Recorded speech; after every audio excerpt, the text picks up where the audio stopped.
Admiral Kethvar of the Zephyrian fleet stared at the tactical display with mounting horror. The readings couldn't be correct. The weapon signature was unmistakable. Human technology, but scaled beyond anything the Galactic Council had documented in their files. Confirmation on the readings, Lieutenant? Kethvar's voice carried the tremor of someone who had seen too many battles but never anything quite like this. Confirmed, sir. The Planet Killer cannon bears human signature classification 7, the same energy signature we've cataloged from every major superweapon discovered in the past 3 centuries. The bridge fell silent except for the steady hum of life support systems. Every officer present knew the implications. Every civilization in the galaxy had encountered them at some point. Ancient weapons of incomprehensible power, dormant until activated by desperate species in times of war, and without exception, each bore the same mysterious signature: human engineering. The problem was, humans had only achieved spaceflight 200 years ago. Dr. Yilan, the fleet's xenoarchaeologist, broke the silence. Admiral, with your permission, I'd like to share our findings from the Centauri excavation. Kethvar nodded grimly. The Centauri dig had been classified above his clearance level until this morning. We found manufacturing dates on 17 different superweapons across 12 systems. Dr. Yilan continued. The oldest dates back 47,000 years. The newest was completed just 3 years ago, in a system humans have never visited. That's impossible, Lieutenant Vexra interjected. Humans weren't even sentient 47,000 years ago. Which is exactly what makes this so terrifying, Dr. Yilan replied. Because according to our analysis, not only were humans sentient, they were already the most advanced weapons manufacturers in the galaxy. Admiral Kethvar had spent decades studying human military history. Their rise had been meteoric and unsettling. Within 50 years of achieving faster-than-light travel, they had somehow developed technology that made the Galactic Council's most advanced weapons look like stone tools. Their ships were faster, their shields stronger, their weapons more precise. But this revelation changed everything. Show me the data, Kethvar ordered. The holographic display shifted to show a timeline stretching back 50 millennia. Red markers indicated superweapon discoveries, each tagged with the distinctive human signature. The pattern was undeniable, a steady, consistent presence across time and space, long before humans should have existed as an advanced civilization.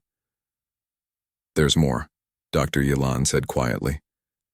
We've detected manufacturing facilities on worlds that predate human space travel by millennia, fully automated factories that appear to activate only when galactic tensions reach critical levels. They produce weapons, distribute them to struggling civilizations, then go dormant again. You're suggesting humans have been... what? Time traveling, seeding the galaxy with weapons? Kethvar's voice dripped with skepticism. I'm suggesting something far stranger, Dr. Yilan replied. What if humans aren't originally from Earth? The bridge erupted in murmurs. The idea was preposterous. Human evolution on Earth was well documented, tracked through fossil records and genetic analysis. Consider this, Dr. Yilan continued, raising her voice. Every superweapon we've found follows the same design philosophy: overwhelming force used as a last resort, with built-in safeguards to prevent genocide. They're designed to end wars quickly while minimizing civilian casualties.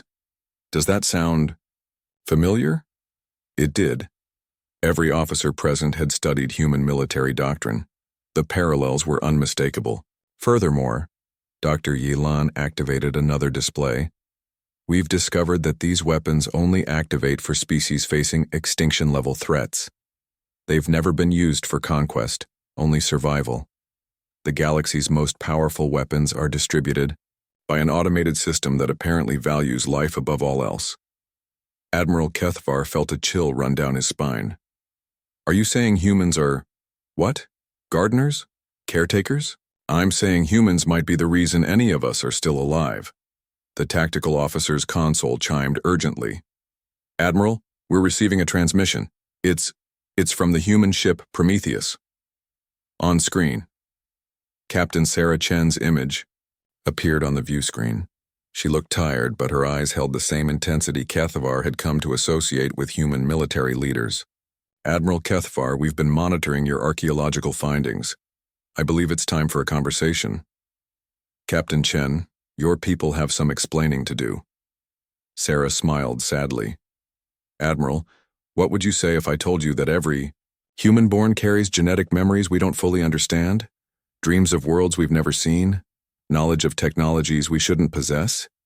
Kethavar said nothing, but he listened intently.